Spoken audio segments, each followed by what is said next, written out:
Hello everyone and welcome to Taylored Acres. I'm Taylor and I am a gardener in Wisconsin Zone 4B. And today I wanted to give you a tour of my cut flowers. This is my cut flower area and this has the majority of my cut flowers in here. I also have some planted in my landscaping and some in my vegetable garden. So first we'll start here. So this row on the left here is all dahlias, and all of these I brought them out in I think mid-April this year. I did a video on that too. So you can see that we do have blooms already. This is a pink palm variety. This is an orange palm variety. And this one's going, and so is that one there. This one I'm going to use in my landscaping next year. It blooms early and it's got so many on it. I just love this. The color is beautiful too. I am going to be thinning out some of mine next year. I think I have like 20 some varieties now, and some of them I just don't love. So dahlias are a lot of work. So I want to make sure that we love them. I did start a bunch from seed. That's this little area here. And this is one of the first blooms here, if I can get it. I just love it. It's so cool. So cool to start from seed dahlias because you don't know what you're going to get. I'm hoping to get a nice variety, at least one of them this year, to start saving that as well. But they all seem like they're going to be short, and I like the tall ones. So that's the dahlias. And we'll scroll over here. I did have crazy weeds here in my path, and I just put cardboard down with some mulch on it, and they squished them right out. So that was a really easy way to deal with the weeds here. I really should have kept the black fabric over everything. That would have helped a lot too. So this fabric, we burned the holes in. You need to burn it and continue to burn it as it degrades, or it will unravel. There is also drip tape under this as well. So over here, we have some different Rudbeckias. Those were really struggling this year. I don't know if that's normal or not. We'll see how they do the rest of the year. These are Crispidia sunballs. Then we go into straw flowers here. They're all looking pretty good. And then we have zinnias. So that bright pink one was supposed to be white, like this one. These at the back here, they were ones that I seed saved, so we don't know what they'll look like for sure. This is a queen lime. That one's polar bear, I believe. This is a queen red. This one also looks like lime, so I'm not sure what's going on there. That one might actually be a blush. Those kind of seem to be more like that. There is another queen red over there. And then my favorite one right here, queen orange. Just, I don't know. The color on it, that peachy, I love them so much. And then we also have these, I think, are illumination. Oh, it's so bright. I bet the camera is like geeking out at this color. And this one I think was El Dorado. It's just a cool leaf shape. So I don't pinch my zinnias. They're natural branching. And because our season is so short, I love seeing the color right away. One thing to note, like this might seem like it's ready, but oh, I guess it is. You do the wiggle test on these. If they don't really wiggle, they're ready to cut. But I think one of the varieties, I can't remember which one, it just like the necks never got hard and they don't last very well as cut flowers that way. All right. Then next we have Feverfew, and this was I think Virgo was this variety here. I had Feverfew reseed itself literally everywhere in the garden, so I probably won't ever need to start. The Magic Single again, here's one of them. Let's see if I can get to focus on it. It's just like a little puff ball, so I'm gonna like those this year. I know it. All right, then we have some it's Fama White and Fama Blue here, pink cushion flowers, and those are supposed to be perennial. They're pretty slow to get started. So we'll see on that. Pretty sure that's a weed. And then these are all stock, and they're a branching stock, which you can see this one did branch, and these are all overdue for cutting. I just need to get out here and do it. But some of these, like, they branched higher up. So I don't know, I guess we'll cut it low and we'll see what happens on those. These were all like Alto, I believe, from Baker Creek. There's 3 different colors here. This one is my favorite, peachy. All right, then I'll hop over to the next area here. So these are a new one for me this year, and this is Sweet William. It's an Amazon series, and they're really cute. This one is totally ready to cut now. Just need to get out here and do that, but they're pretty fun. A nice little ball of pink flowers. Then we have my Lisianthus that I started from seed. They're still so small. I definitely need to start them earlier next year even. But, I mean, they are going to make flowers, it looks like. And then in here we have 3 Lisianthus that I got from a greenhouse, and they were much bigger. You can see how much bigger those are, and they're actually forming buds already. We have some self-seeded few here that I left in there. These snapdragons crack me up. So this one like laid down and now is putting out a shoot over here, but it's coming from that whole way over there. We have lots of snapdragons. I had a problem with these bugs last year too. And I'm not sure how to get rid of them. I don't know how to make this focus either. Let's see. They're a twice stab stink bug.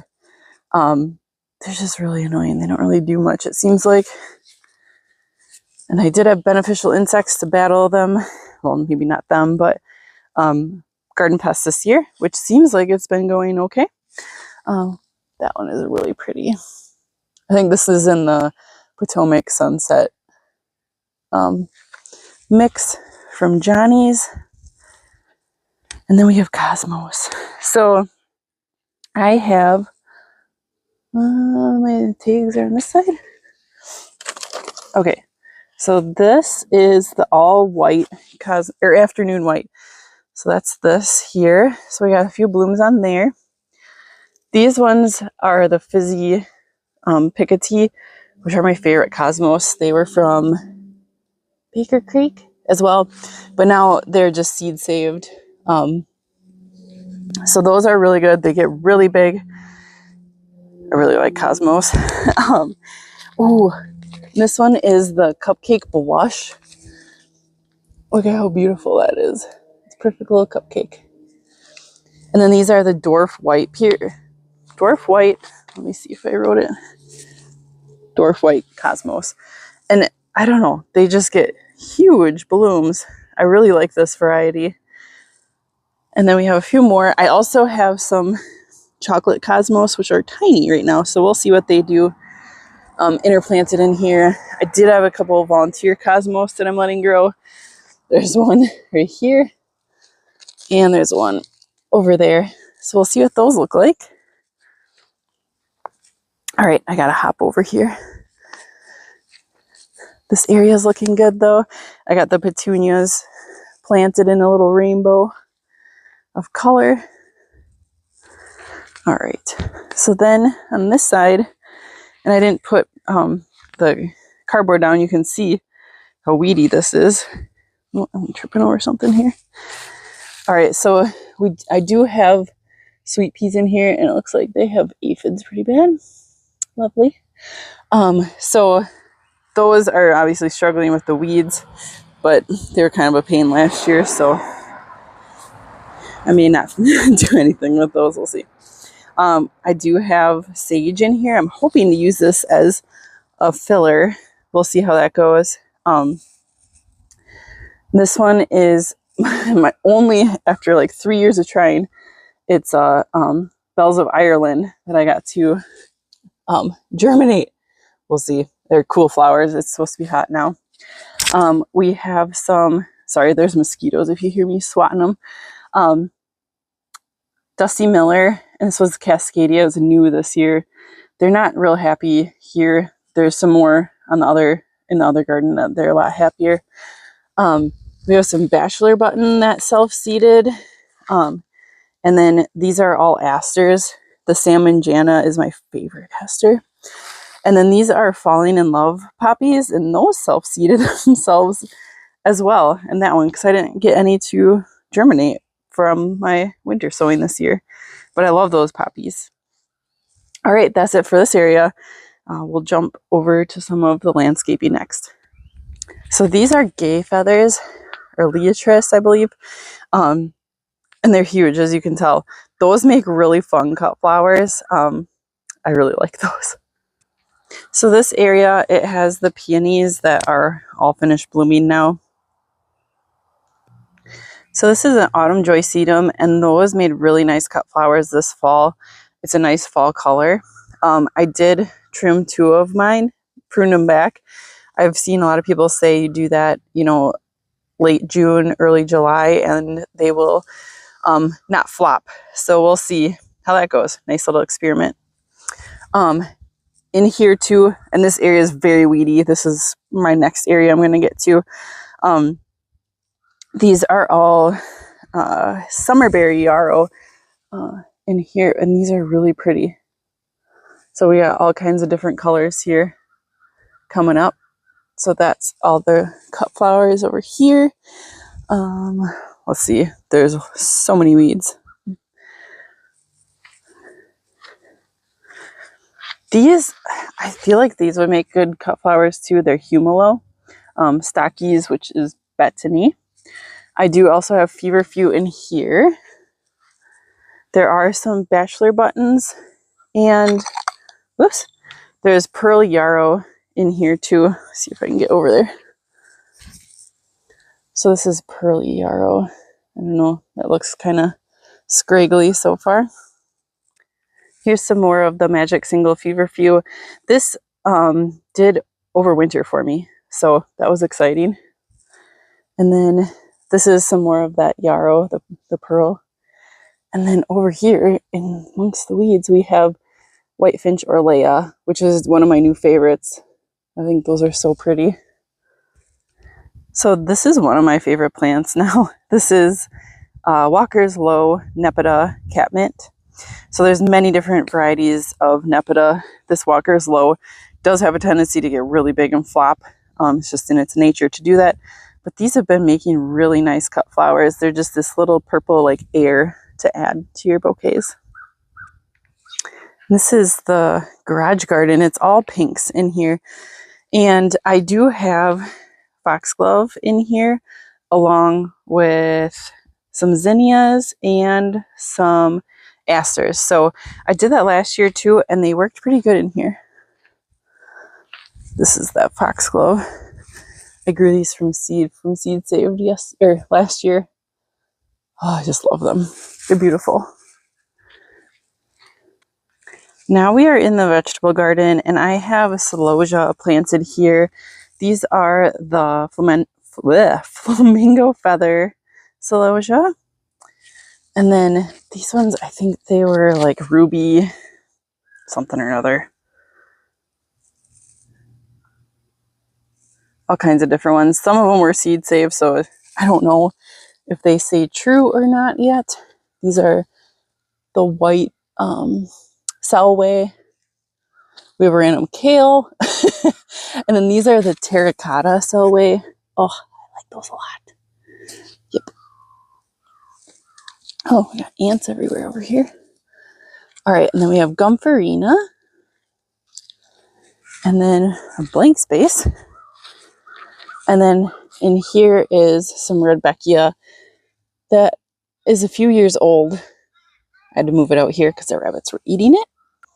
So this area is also very weedy. I'll try to point out where the plants are between the weeds. You can see there's one ranunculus still green in here. I need to dig those corms up and get them stored for winter.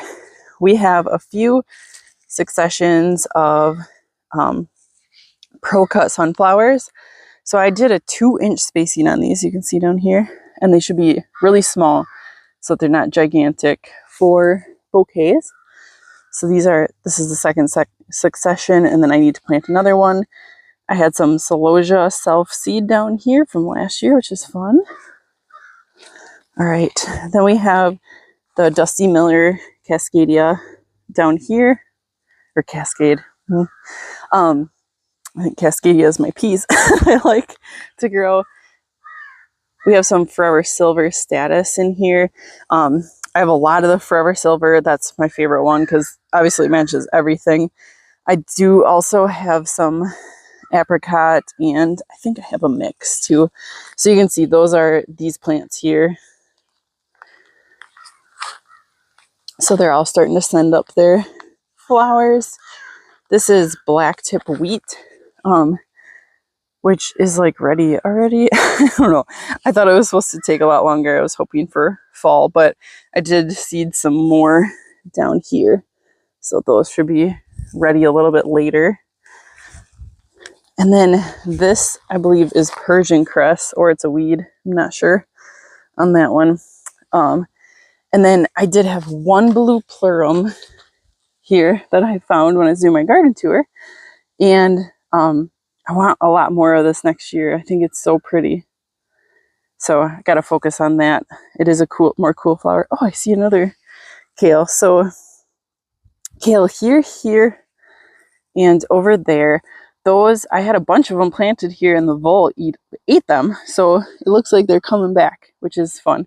Hopefully I'll have a few for winter. In this area too is basil for filler. So I did prune it here last week, I believe, and it's sending up longer ones now. So hopefully those will be long enough to use in bouquets. So this is the Miss Burns lemon, and that is the cinnamon basil. So, one more area to show you.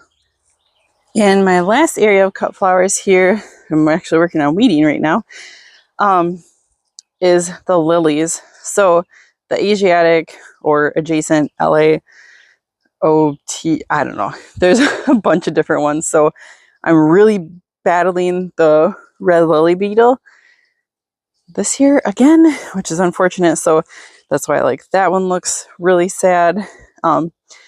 Also battling deer. They like to eat the lilies off too. It's been fun. It's been great. But there are some here. So like these white ones, I did harvest quite a few from those. You can see down there. So I've been just leaving like a third of it. You also want to get the pollen out, which you can just do with a Kleenex. Just put it over it and pull them off because they stain and cats can have a reaction to those. So I'm hoping for better success with the lilies next year because they make amazing cut flowers and they are perennials too. So that's about it. So thanks for joining today.